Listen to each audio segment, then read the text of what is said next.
नेत्र खुलेंगे, करो ध्यान साधना। आइए सुनते हैं अयोध्या के एक संत की कथा। बहुत समय पहले की बात है। अयोध्या में एक संत का आश्रम था। उनका स्वभाव बड़ा ही मनोहर तथा सबको आकर्षित करने वाला था। संत हमेशा राम नाम का जाप करते रहते थे और उनके जीवन में उन्हें एक विशेष बात से खुशी मिलती थी। वो थी आश्रम में उनसे मिलने आने वालों को भोजन कराना। उनका मानना था कि जिस प्रकार यज्ञ में स्वाहा किया जाता है, उसी प्रकार मनुष्य को अच्छा भोजन करा के आहा अर्थात सुख की अनुभूति होती है। दूसरों को भोजन कराकर उन्हें बेहद खुशी मिलती थी और भोजन कराने के लिए माल सामग्री चाहिए तथा माल सामग्री खरीदने के लिए धन चाहिए, लेकिन वे कभी किसी के सामने हाथ नहीं फैलाते थे। उनकी वृत्ति थी कि भगवान राम की कृपा रही तो मेरे यहां से कोई भूखा नहीं जाएगा, चाहे अमीर हो या गरीब ब्राह्मण हो या शूद्र, सब मेरे लिए एक समान हैं। और श्री ठाकुर जी की कृपा से, श्री राम जी की कृपा से मैं सबको भोजन करवाऊंगा।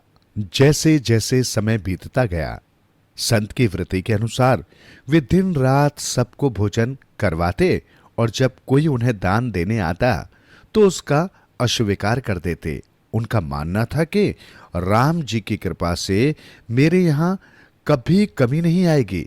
जैसे जैसे वक्त बीता, धीरे धीरे भोजन की माल सामग्री कम होने लगी, लेकिन साधु महाराज अपनी जो भी जमा पूंजी थी उसको भी लगाकर अपने सदाचार के व्रत पर कायम रहे तथा राम जी की कृपा बनी रहे, इसलिए राम नाम का जाप करते रहे। एक दिन अवधपति ने अपने सबसे प्रिय भक्त और सेवक श्री हनुमान जी से कहा कि आप संत के यहां जाएं और उनकी मदद करें। श्री राम जी की आज्ञा पाकर हनुमान जी एक धनिक सेठ का रूप धारण कर संत के आश्रम पहुंचे। जब संत ने देखा कि एक सेठ जिसके मुख पर अजीब सा तेज है उनके आश्रम में पधारे हैं, तो वे उनके समक्ष गए, उनका स्वागत किया और अपने नियम के अनुसार उन्हें स्वादिष्ट भोजन परोसा। सेठ जी ने स्वादिष्ट भोजन खाने के पश्चात संत से कहा, हे महाराज, इस आश्रम में जो कोई भी आता है आप उसे भोजन करवाते हैं, इसके लिए माल सामग्री का इंतजाम आप कैसे करते हैं? तब संत ने कहा, सेठ जी, श्री रघुनाथ जी की कृपा है और उनकी कृपा बनी रहे, यही दिन रात प्रार्थना करता हूं। आज तक तो उन्होंने निराश नहीं किया और मुझे विश्वास है और आगे भी मुझे निराशा नहीं मिलेगी। तब सेठ जी ने कहा, अगर आपकी आज्ञा हो तो मैं कुछ दान देना चाहता हूं। ये सुनकर संत ने कुछ देर विचार किया और सोचा कि इस व्यक्ति के मुख पर एक अजीब सा तेज है, कहीं ये रघुनाथ जी द्वारा भेजा गया उनका कोई सेवक तो नहीं जो मुझ पर कृपा करने आया है। लेकिन अगले ही पल संत ने कहा, नहीं सेठ जी, दान न लूंगा तो श्री राम से ही लूंगा और किसी से नहीं।